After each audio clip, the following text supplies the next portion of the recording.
politika or hindi, meron din pong dapat sagutin sa taong bayan at sa Kongreso.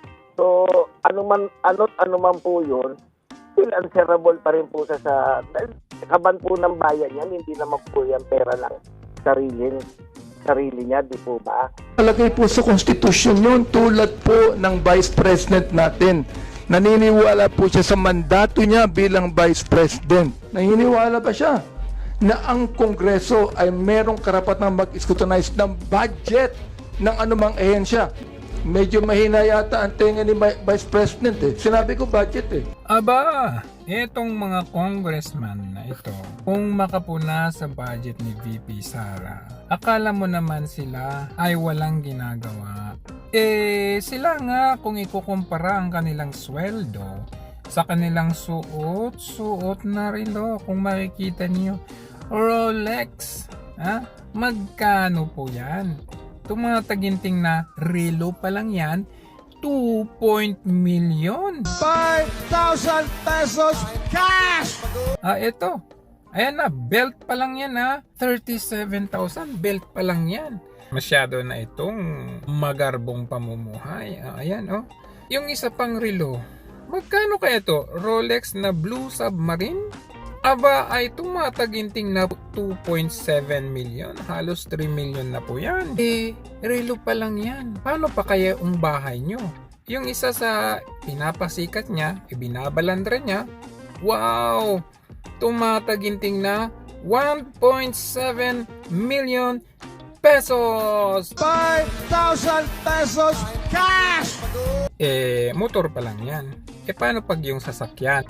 Eto, Cadillac Escalade na bulletproof. Magkano naman kaya ito? 18.5 million. Wow! At 5 kilong bugas! Oh, grabe, hindi ka na ma-reach. Tapos, ang kanyang caption, nice to be casual. Wow, sana all casual. Ganyan ang sasakyan. Hindi lang yan. There's more. Presenting to you his new baby. Ayan 2022 yan. New Mercedes AMG V8. Wow! Sobra talaga na to. Teka, paano yung isang congressman? Si Valeriano ba yung tinutukoy mo? Oo, yan nga, oo. Yung may patek?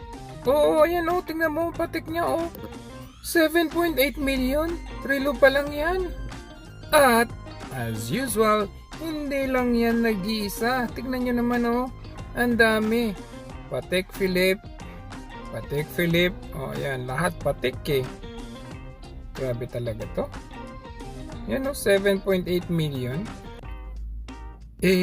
Paano naman yung isang congressman? Sino yun? Si Kimbo. Oo, tingnan nyo. From Bakya to Marangya. Tingnan nyo naman ang kanyang bago. 2.06 million bag pa lang yan.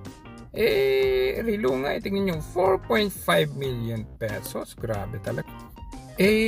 Paano naman yung isang congressman? Yung, alam mo na, yung birthday niya, tapos nagpa-concert. May bisita siyang sikat na banda na Duran-Duran. Hindi yun congressman, presidente yun.